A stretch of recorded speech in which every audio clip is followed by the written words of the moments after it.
أعوذ بالله من الشيطان الرجيم بسم الله الرحمن الرحيم وصلى الله وسلم وبارك على حبيبنا محمد وعلى آله وأصحابه أجمعين أما بعد فإن أصدق الكلام كلام الله عز وجل وخير الهدي هدي رسول الله صلى الله عليه وسلم وإن شر الأمور محدثاتها وكل محدثة بدعة وكل بدعة ضلالة وكل ضلالة في النار فيا رب أجرنا من النار بعفوك وأدخلنا الجنة برحمتك يا عزيز يا غفار.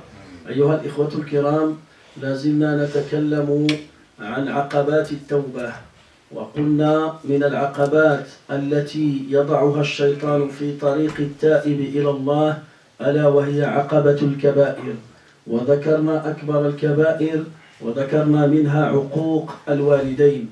بعد ذلك تطرقنا إلى مسائل في بر الوالدين وفي عقوق الوالدين، والآن نحن بصدد الكلام عن بر الوالدين بعد موتهما.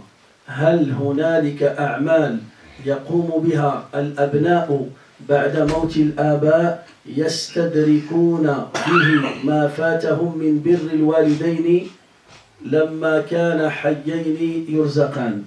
فقال العلماء: أول شيء يصل إلى الوالدين كما ذكرنا بالأمس الصدقة تصل إلى الوالدين. هنالك سؤال يطرح: هل قراءة القرآن وإهداء ثواب القراءة إلى الأموات إلى الوالدين أو إلى الأموات، هل يصل ثواب قراءة القرآن إلى الوالدين الميتين أو إلى الأموات؟ Inch'Allah, mes frères, toujours on parle sur le repentir sincère, et on parle sur notre ennemi, Ash-Shaytan, le diable, qui prépare des pièges dans le chemin de repentir. Et parmi les pièges qu'il nous prépare dans le chemin de repentir, c'est les grands péchés. Il essaye de faire tomber le croyant dans les grands péchés. Et parmi les grands péchés, le mauvais comportement envers les parents. Et on a bien détaillé ce sujet et on a posé une question: est-ce que les enfants, ils ont une occasion, après la mort de leurs parents, de se rattraper pour gagner le bon comportement avec les parents? Et on a dit oui, alhamdoulilah, dans notre religion, il y a des actes. Si on fait ces actes-là au nom de nos parents qui sont décédés, cette récompense, il va arriver, il sera écrit dans le cahier de nos parents, et comme ça, on va gagner la récompense de bon comportement envers les parents. Et hier, on a parlé sur as-sadaqa. Et aujourd'hui, je vais commencer par une question. Par exemple, si un enfant, ses parents ils sont décédés, il veut lire le Coran, il va lire matalan Surat al-Fatiha, Surat al-Baqarah, il va lire tout le Coran. Par exemple, pendant le mois du Ramadan, il dit: à Allah, la récompense de cette récitation, c'est pour mes parents. Est-ce que cette récompense, il va arriver aux parents ou bien il n'arrive pas? Est-ce qu'on peut faire comme cet acte d'adoration pour les parents? Qu'est-ce que vous pensez? Oui. Hein? Oui. Est-ce qu'on le fait par niya? C'est sûr. Voilà, toi tu fais une niya, tu vas lire par exemple tout le Coran pendant le mois du Ramadan. Et tu dis: à Allah, la récompense de ma récitation, c'est pour mes parents qui sont décédés. C'est pour mon grand-père. C'est pour mon ami qui est décédé. Est-ce qu'on peut donner cette récompense pour les parents? Soit si tu récites, toi, sûr et certain, tu as la récompense. Nabi sallallahu alayhi wa sallam dit: لا أقول ألف لام ميم حرف ولكن ألف حرف وميم حرف ولام حرف. Chaque lettre, tu prends 10 hasanat. Toi. Mais toi, qu'est-ce que tu veux faire? Tu veux donner cette récompense pour le mayit. On a dit sadaqa, tu peux donner une sadaqa au nom de tes parents. Ça, il n'y a pas de problème. Tu vas dépenser 100 € à la mosquée, par exemple, à des pauvres pour mes parents. La récompense de cette sadaqa, c'est pour mes parents. Ça arrive. Il n'y a pas de problème. Mais la récitation de Coran, est-ce qu'il arrive ou il n'arrive pas? Hein? Qu'est-ce que vous pensez? Voilà. Alors écoutez la réponse. La réponse c'est que la récitation du Coran, il n'arrive pas pour les morts. قراءة القرآن وإهداء ثوابها إلى الأموات لا أصل لها في الدين ولا تصل إلى الميت. Jamais il va arriver pour le jamais. Pourquoi? Il faut dire pourquoi. Voilà. نحن عندنا في سنة النبي صلى الله عليه وسلم. النبي صلى الله عليه وسلم كان إذا دفن ميتا. Le prophète عليه الصلاة والسلام, il y avait beaucoup de décès dans son époque. Il a enterré beaucoup de personnes. Il a enterré sa femme Khadija, il a enterré ses enfants, il a enterré ses compagnons, il a enterré beaucoup de personnes. Alors la sunna du prophète عليه الصلاة والسلام, روى الإمام ابن ماجه والإمام أبو داود والإمام أحمد عن ابن عمر رضي الله عنهما قال كان رسول الله صلى الله عليه وسلم إذا دفن ميتا قال بسم الله وبالله وعلى ملة رسول الله. وفي رواية كان يقول بسم الله وعلى سنة رسول الله. فإذا انتهينا من الدفن قال للناس استغفروا لأخيكم واسألوا له التثبيت فإنه الآن يسأل.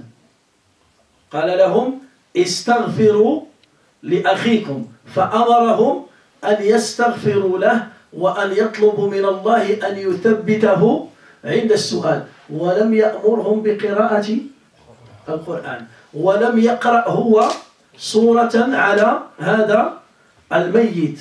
فلذلك لو كان أجر قراءة القرآن يصل إلى الميت لفعله النبي صلى الله عليه وسلم لأن رسول الله عليه الصلاة والسلام كما قال الله فيه بالمؤمنين رؤوف رحيم.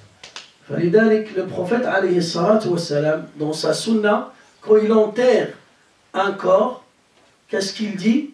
Quand il est en train de l'enterrer, il dit Bismillah, au nom d'Allah, wa billah, et avec le pouvoir d'Allah, avec la force d'Allah, wa ala sunnati rasulillah, et je vais l'enterrer sur la sunna du prophète sallallahu alayhi wa sallam. Quand ils vont finir l'enterrement, le prophète sallallahu alayhi wa sallam, il va tourner vers les compagnons qui sont dans le cimetière, il va leur dire écoutez, demandez Allah de pardonner à ce monsieur-là ou bien à cette femme, demandez à Allah de lui pardonner et demandez qu'Allah lui donne la patience et lui donne la force de répondre à ces questions, de bien répondre à ces questions. Et il n'a pas demandé à ses compagnons de réciter le Coran sur cette personne qui est décédée. Lui, il n'a pas récité le Coran et il a dit la récompense de cette sourate, ça sera pour... Parce qu'il y a des hadiths, vous pouvez trouver des fois des hadiths, si tu lis 1000 fois Qul huwallahu ahad et tu envoies ça pour tes parents qui sont décédés, Allah il va les sauver de l'enfer. Allah il va les affranchir de l'enfer. Allahu ya'tiquhuma minallah. Si ce hadith il était authentique, alors le premier qui va faire ça, c'est le prophète sallallahu alayhi wa sallam. Pourquoi? Parce que le prophète, il cherche que toute sa communauté rentre au paradis. مثلا النبي عليه الصلاة والسلام لما دخل عند اليهودي النبي صلى الله عليه وسلم un jour il est rentré chez son voisin juif et son fils était malade. النبي صلى الله عليه وسلم il est parti visiter son fils, le fils de ce juif là. لما دخل عليه النبي صلى الله عليه وسلم, c'est bon, cet enfant il était à la fin de sa vie. C'est pas un enfant mais c'est un pubère, il a arrivé, il est atteint à l'âge de puberté. فالنبي صلى الله عليه وسلم قال له قل لا إله إلا الله. Dit أشهد أن لا إله إلا الله وأشهد أن محمد رسول الله. Alors ce jeune il a regardé à son père, نظر إلى أبيه فقال له أبوه أطع أبا القاسم. Il faut obéir au prophète.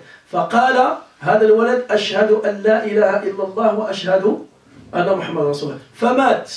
Il était décédé. فقال النبي صلى الله عليه وسلم صلوا على أخيكم.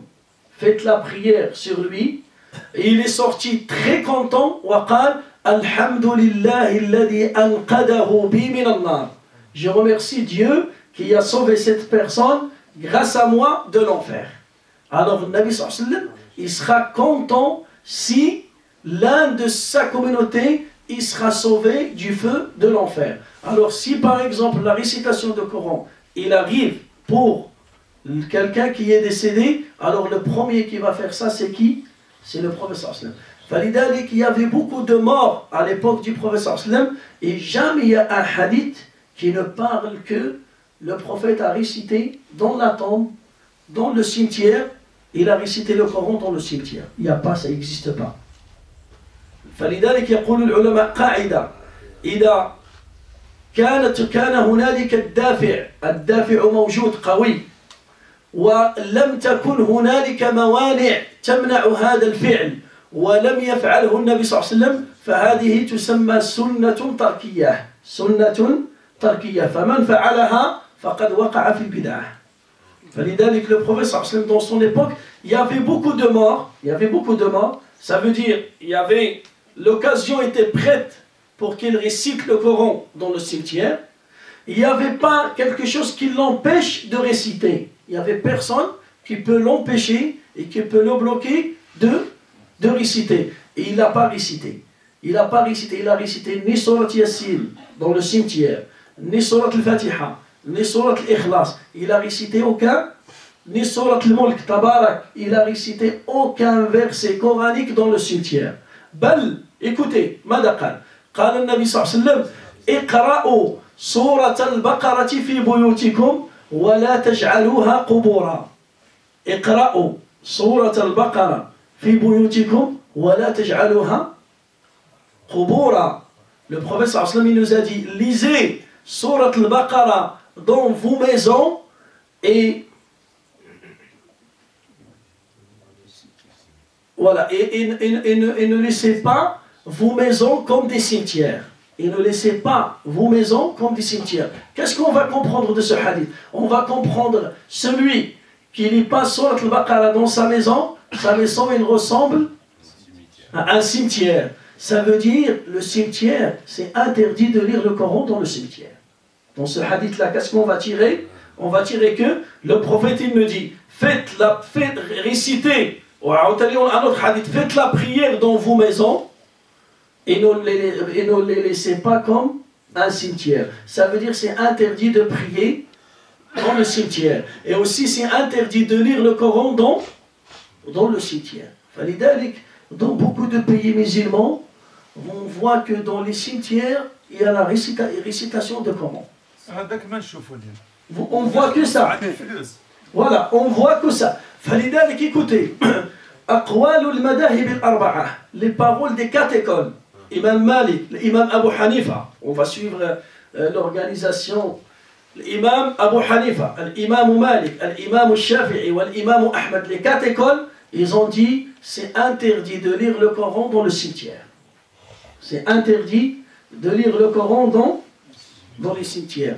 Et la récompense de la récitation, il n'arrive pas pour les morts. Tu ne peux pas donner ça comme récompense pour les morts, ni pour tes parents, ni pour une autre personne. Si on revient à la source, les paroles du prophète sallallahu alayhi wa sallam, les gestes du prophète sallallahu alayhi wa sallam, les paroles des grands savants, on va découvrir que maintenant, on est vraiment dans un chemin ailleurs. On a déraillé. Et quand tu parles et tu traites ces sujets-là, tellement les gens ils font ça, ils ont l'habitude de faire ça, ils vont dire tu ramènes une nouvelle religion. C'est ce qu'ils vont dire. Ils vont dire tu es en train de nous ramener. Et eux ils sont loin. C'est eux qui sont loin. Et ils vont t'accuser comme toi, toi, qu'est-ce que tu fais? Et là ça n'a rien à voir ni avec l'extrémiste ni rien. Ça c'est des règles religieuses. C'est la sunna du prophète sallallahu alayhi wa sallam. L'imam Ibn Kathir, écoutez, l'imam Ibn Kathir, rahimahullah, fait Tafsir Ibn Kathir. Il y a le Coran, Tafsir Ibn Kathir. Qu'est-ce qu'il dit? Il dit que le Coran, la récitation du Coran, il ne va jamais arriver aux morts. Tu ne peux pas donner ça comme récompense pour les morts. Pourquoi? il ramène un verset coranique. يستدل بآية القرآنية. قال الله تعالى وأن ليس للإنسان إلا ما سعى وأن سعيه سوف يرى. وأن ليس للإنسان إلا ما سعى. L'être humain, il va trouver dans son cahier les actes qu'il a fait lui-même. Qu'est-ce qu'il va trouver dans son cahier? Les actes. Alors, قال فقراءة القرآن لا تهدى إلى الأموات. هنالك نصوص, il y a des hadiths, le professeur Sam nous dit, celui qui a laissé une science utile, la récompense il va le suivre, même dans sa tombe. Celui qui a laissé une sadaqa, une aumône continue, cette récompense il va le suivre, même dans sa tombe. Celui qui a laissé un enfant pieux, qui fait quoi? Qui fait des douas avec lui. Qui fait des douas avec lui. Par exemple, il y a un détail très important. Par exemple, il y a des versets coraniques, mais c'est des douas. Par exemple, tu dis Rabbi irhamhuma kama rabbayani saghira. Ça, c'est un verset coranique. Mais en même temps, c'est un dua. Est-ce que si tu fais ça, tu utilises ça comme dua pour tes parents, est-ce qu'il arrive ou il n'arrive pas? Il arrive. Parce que c'est un dua. Parce que c'est un dua. Même si c'est un verset coranique, mais c'est un dua qui est utilisé par Allah Azza wa Jal. Allah il nous a indiqué ce dua pour le faire ce dua là avec nos parents. Est-ce que c'est clair? فلذلك قراءة القرآن لا تصل إلى الأموات باتفاق المذاهب الأربعة. Il y a des savants, ils ont dit non, la récitation de Coran, il arrive pour les morts. Ils vont essayer de ramener un dalil. قالوا روى الإمام البخاري والإمام مسلم عن ابن عباس رضي الله عنهما قال كان رسول الله صلى الله عليه وسلم يمشي فمر بقبرين فنزل فقال للصحابة إنهما ليعذبان وما يعذبان في كبير بلى إنه كبير أما أحدهما فكان لا يستبرئ من بوله وأما الآخر فكان يمشي بين الناس بالنميمة فأخذ جريدة نخل أي ورقة نخل فشقها نصفين فغرس واحدة على هذا القبر وغرس الأخرى في القبر الثاني وقال لعل الله أن يرحمهما ما لم ييبسا لعل الله أن يرحمهما ما لم ييبسا. Il y a d'autres savants, ils ont dit, et c'est une minorité des savants, ils ont dit oui, la récitation du Coran, il peut arriver pour les morts. Tu peux envoyer ça comme récompense pour tes parents qui sont décédés, ou bien pour une autre personne qui est décédée. Il va essayer de ramener un dalil. Ils ont dit un jour, un hadith rapporté par le Bukhari ou Muslim, hadith authentique, un jour le prophète sallam il est passé devant deux tombes.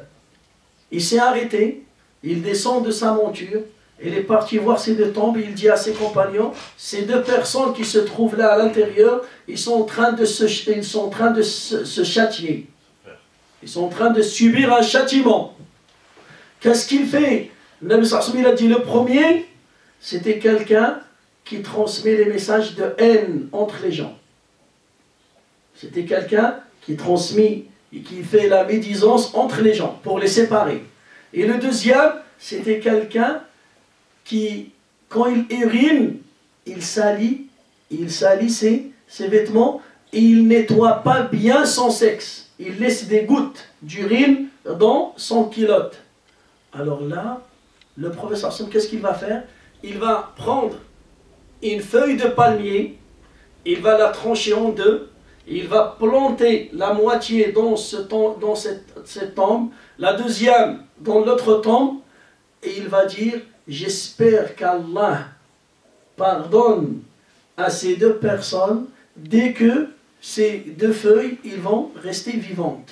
Dès que cette feuille est vivante, il va rester vivante, Allah Ta'ala, j'espère qu'Allah il va les pardonner. » Alors des savants, qu'est-ce qu'ils ont dit?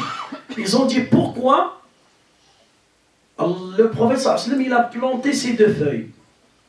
Il nous a dit, j'espère qu'Allah les pardonne dès qu'ils sont vivantes. Ils ont dit parce que Allah Ta'ala il dit وإن من شيء إلا يسبح بحمده. الله تعالى يقول الرحمن علم القرآن خلق الإنسان علمه البيان الشمس والقمر بحسبان والنجم والشجر يسجدان. Les arbres, ils prosternent pour Allah. Les arbres et les feuilles des arbres, ils évoquent Allah. Alors ils ont dit, grâce à l'évocation de ces deux plantes-là, Allah Ta'ala, il va pardonner à ces deux personnes. Alors là, c'est des feuilles d'arbres qui sont en train d'évoquer Allah. Alors imagine-toi, en tant que musulman, tu vas lire les paroles d'Allah et tu veux envoyer ça, alors Allah Ta'ala, il va les pardonner plus et plus encore. Regardez qu'est-ce qu'ils ont dit. Mais les savants qui ont interdit ça, ils ont dit non, ça c'est impossible. Pourquoi? Ils ont dit parce que ce qu'il a fait le prophète sallam avec ces deux personnes, c'est spécial pour eux. Pour lui, spécial pour le prophète. Pourquoi? Parce que toi, quand tu vas visiter la tombe de tes parents, ou bien la tombe de ton ami, de ton voisin, est-ce que tu sais qu'il est en train de subir un châtiment? Hein? Peut-être il est dans un jardin de paradis. Peut-être il est mieux que toi. هل تعرف أنه في عذاب؟ Hein? Comment tu sais? Tu ne peux pas savoir. Tu ne peux pas découvrir. Et si par exemple, il est en train de subir le châtiment, est-ce que tu sais pourquoi il subit ce châtiment-là? هل تعرف لماذا يعذب? Est-ce que tu sais pourquoi il est en train de subir? Hein? Alors ils ont dit ça, c'est spécial pour le prophète. Allah, il a révélé à son prophète, il lui dit, il y a deux personnes qui sont en train de subir des châtiments. Le premier, il a fait ça, et le deuxième, il a fait cette chose. Et le prophète sallam, il a fait ce geste-là pour ces gens-là, parce que le cœur du prophète sallam, il était rempli de miséricorde. Et les savants, ils ont dit, le même hadith, c'est contre vous. On peut utiliser le même hadith contre vous. Alors là, le prophète, il sait qu'ils sont en train de se faire châtier. Pourquoi il n'a pas récité le Coran? Pourquoi il a planté? Il a planté des feuilles de palmier. Vous dites que la récitation du Coran, c'est mieux que l'évocation de l'arbre ou bien de ces deux plantes-là. C'est ça qu'ils ont dit. Alors ils ont dit, si le professeur, il sait que la récitation, elle est mieux que les deux feuilles, il va réciter. Et c'est le meilleur qui récite le Coran. Il va le réciter avec sincérité. Il va faire ça pour eux, pour qu'Allah les pardonne. Pourquoi il ne l'a pas fait? Alors on utilise le même hadith pour contredire cette parole. فلذلك الصحيح من أقوال العلماء أن قراءة القرآن وإهداء ثوابها إلى الميت لا يصل الثواب إلى الميت. الناس هذو درك اللي كيموت الميت يجيبوا الطلبة ويقراو. شوف هو صدقة. Écoute-moi, maintenant des gens, maintenant on a l'habitude, ils ont l'habitude, quand il y a un décès, ils ramènent des personnes pour lire le Coran. Et il faut savoir que la récitation du Coran, il n'arrive pas aux morts. Mais sadaqa, la nourriture que tu as donnée, la nourriture, tu as nourri les gens, tu as fait sadaqa, ça veut dire la nourriture, le couscous, la viande, ce que tu as dépensé, et tu dis cette sadaqa pour mes parents, ça va arriver. Le Coran, il n'arrive pas. بصح معاملين يوصل حتى القران لا يصل. النيه ديال جابوا الطلبه هذيك اللي ما علاه ما يديروش غير الكسكس وما يجيبوش الطلبه. يجيبوا الطلبه pourquoi ils ramènent الطلبه؟ انا نقول لك pourquoi. النيه نتاعهم انا نقول لك. Oui, il y a des gens, regarde, il y a des gens, niya dialhum, leur niya, c'est que le Coran il va arriver, c'est ça. Ils vont dire même, ils vont mettre des conditions. Moi je connais le domaine. Qu'est-ce qu'ils vont dire? Ils vont dire on va faire une silka. Qu'est-ce que ça veut dire silka? Ça veut dire on va partager tout le Coran, on va lire tout le Coran et on va envoyer cette récompense pour le mort. C'est ça. Alors là, les ulama qalu al-Qur'an la yasil. Si on ramène ces talabas parce qu'ils sont pauvres, ils ont besoin de manger, on va les nourrir et on va leur donner un peu d'argent fi sabilillah, pas pour la récitation. Pas pour la récitation. On va leur payer matalan parce que soit des imams qui sont au bled et ils ont un salaire qui est vraiment détruit, on peut soit c'est des étudiants de religion, ils n'ont pas les moyens pour acheter les livres, pour acheter ça, pour payer les moyens de transport, on va les aider fi sabilillah. Mais, comme sadaqa fi sabilillah. Mais si on imagine, on fait l'intention que la récitation de Coran, il va arriver, il n'arrive pas. Le dua, il arrive. Dua, il arrive. Dua ou yasil. Mais la récitation de Coran, il n'arrive pas. وعلاش يزيدوا يقراوا الفاتحه في المكبره شوف في المقبرة il récite le Fatiha, il récite Surat Yasin, il récite Surat Tabarak. Tu peux écouter tout le Coran في المقبرة. Voilà, c'est ça. فلذلك les gens maintenant, si tu commences à leur parler al-Hajj, tu commences à leur parler, voilà la vie du prophète sallam, voilà la vie du compagnon, voilà la vie des 4 écoles, ils vont te dire, mais toi tu ramènes une nouvelle religion. Hein? Est-ce qu'ils vont dire ça ou pas? Tout de suite. Hein? Pourquoi? Parce que tellement la majorité des gens dans ce pays font ça.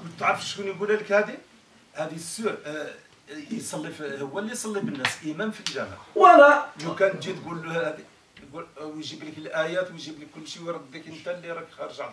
Voilà, c'est pour ça الحاج, c'est pour ça. شوف الحاج, écoute-moi, le dua, il arrive à 100%, il n'y a pas de problème. Le dua, il arrive à 100%. S'il fait dua, toi tu ne sais pas faire dua, et l'imam il va faire dua, ou bien une autre personne il fait dua pour tes parents qui sont décédés, le dua, il arrive à 100%, il n'y a pas de problème. L'istighfar, yasil.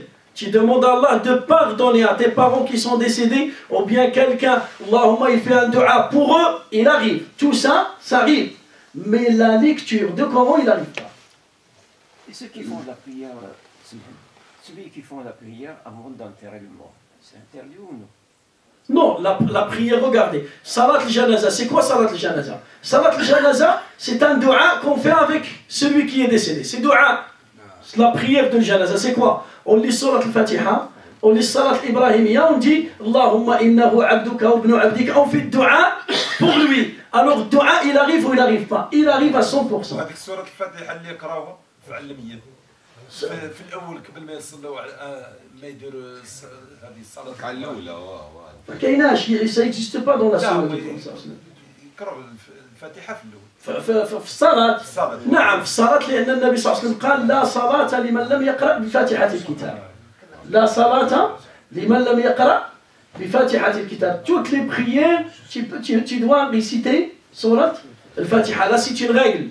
Chaque prière, prière surrogatoire, salat al-istikhara, salat al-istisqa, salat al-kusuf, n'importe quelle salat, tu lis surat al-Fatiha, salat al-Eid, salat al-Eid al-Fitr, Eid al-Adha, toutes les prières on lit surat al-Fatiha. La salata liman lam yaqra' bi fatihati al-kitab. Ça, c'est les règles de la prière. Après, le contexte de la prière de Janaza, c'est un dua pour le décès. C'est un dua pour le mort. Falidalik, là c'est un conseil pour nous tous. Il ne faut pas se fatiguer. Tu vas lire un hizb, 2 hizb, des sourates et tu dis ça pour mes parents. Ça n'arrive pas. Tu veux ramener des gens pour lire le Coran pour que toi tu écoutes. Toi tu vas écouter et le Coran il va être récité dans la maison. Tu le fais pour une autre intention. Tu veux donner une sadaqa, tu donnes une sadaqa pour tes parents, pour des personnes qui sont mort, ça passe à 100%. Mais si tu imagines que cette récitation, la récompense de cette récitation, il va arriver au décès, alors c'est impossible. Écoutez qu'est-ce qu'ils ont dit les savants. قالوا بل الذي يقرأ القرآن على الميت بالأجر بالمال لا يأخذ الأجر هو ليس له أجر القراءة. Celui qui lit le Coran, et il est payé pour lire le Coran. Maintenant, quelqu'un, son père est décédé. Il ramène un imam, il ramène par exemple des talabas pour lire le Coran. Il va les payer. Et ils vont dire, tu nous donnes tel, tu nous donnes tel, tu nous donnes... Ou bien s'ils donnent rien, ils sont énervés. S'ils donnent rien, ils sont énervés. Les savants, ils ont dit eux-mêmes, ils n'ont pas de récompense de Coran. Tout ce qu'ils ont récité, ils n'ont aucune récompense. Alors si lui, il n'a pas la récompense de sa récitation, il va envoyer quoi pour le décès? Est-ce que c'est clair? Si il va avec l'intention d'être payé, il va avec l'intention d'être payé. Comment on sait qu'il a l'intention d'être payé? Si tu lui donnes rien, il est énervé. Si tu ne donnes rien, il est énervé. Ça veut dire, demain tu lui dis reviens, il ne revient pas. Pourquoi? Parce que tu ne l'as pas payé. Alors si il récite le Coran avec un salaire, il paye, lui, il ne gagne pas la récompense de la récitation de son Coran. Il va lire un hizb, deux hizb, il n'a rien, c'est bon, il est payé. Alors il va envoyer quoi comme récompense à quelqu'un qui est décédé? ماذا سيرسل إلى الميت وهو قراءته ليست لها أجر حتى هو ليس له أجر القراءة. Est-ce que c'est clair? فلذلك là c'est un point très important parce que les gens ils font ça vraiment d'une manière, et demain Inch'Allah je vais bien vous ramener les paroles des savants de l'imam Malik, la parole de Abu Hanifa, comme ça vous avez les arguments au cas où quelqu'un, vous parlez avec lui, vous ramenez les arguments, voilà, tu vas trouver ça dans tel livre, tu vas trouver ça dans tel livre, Inch'Allah Azza wa Jal. فاللهم علمنا ما ينفعنا وانفعنا بما علمتنا وزدنا علما يا رب العالمين والحمد لله رب العالمين.